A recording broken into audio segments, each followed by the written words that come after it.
Hello ladies, welcome back. If you're new, welcome. If you've been here for a little bit, thank you for supporting me on this channel. Today I'm going to talk about the quality of fiber and especially cruciferous vegetables and why, as a woman going through perimenopause or postmenopause, fiber and cruciferous vegetables are so important for us to consume on a day-to-day basis. So let's get into it. My name is Cynthia Williams. I'm an integrative nutritional practitioner. That's just a lot of words for I help women over the age of 35 navigate all these hormonal fluctuations and changes that are occurring that have led to this unwanted weight gain, fatigue, brain fog, irritability, mood swings, hair loss, dry skin, whatever your symptoms may be. I help you navigate those and improve your symptoms, help you feel better. As a 45-year-old, almost 46-year-old mom to a 4-year-old, I know what it takes to lose weight later in life and have all those hormonal fluctuations on top of it over the age of 40 and trying to lose weight. So I've been there, I've done that. I have worked with hundreds of women at this point and helped them to see the light at the end of the tunnel. And so that's what I'm hoping to do with these videos, is to provide these little nuggets of information to help you incorporate them on a day-to-day basis and see that this period of our life does not have to be terrible. All right. Quality of fiber at this point in our lives matters more than it ever has, okay? We have reduced insulin sensitivity due to the declining of our sex hormones, which makes us set up for an even more likelihood of gaining abdominal fat, which leads to disease and dysfunction, right? That's why we have the increase of cardiovascular and metabolic diseases in this period of our life as well.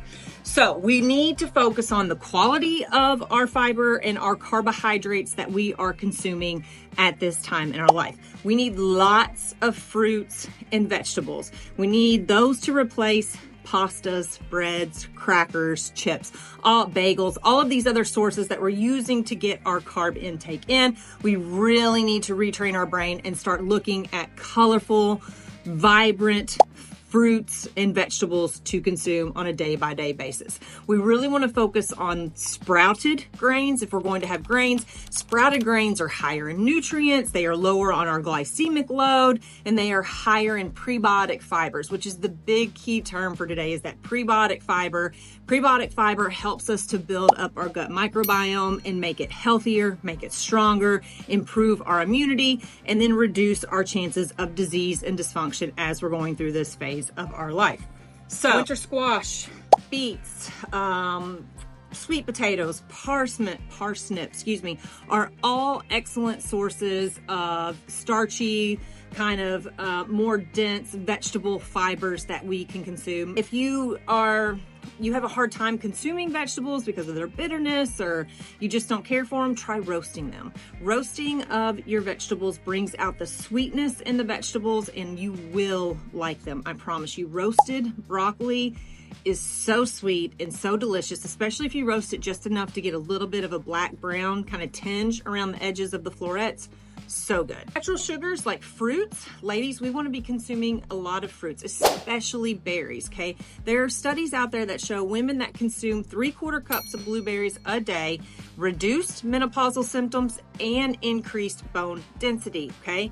Natural sugars are wrapped in fiber. Again, prebiotic fibers that fuel and feed our gut. Speak specific to cruciferous vegetables. Cruciferous vegetables, think broccoli, cauliflower, cabbage, kale, those type of vegetables we want to be consuming daily as a woman over the age of 40 that is in perimenopause or postmenopause. These types of vegetables, these cruciferous vegetables, help with hormonal balance big time.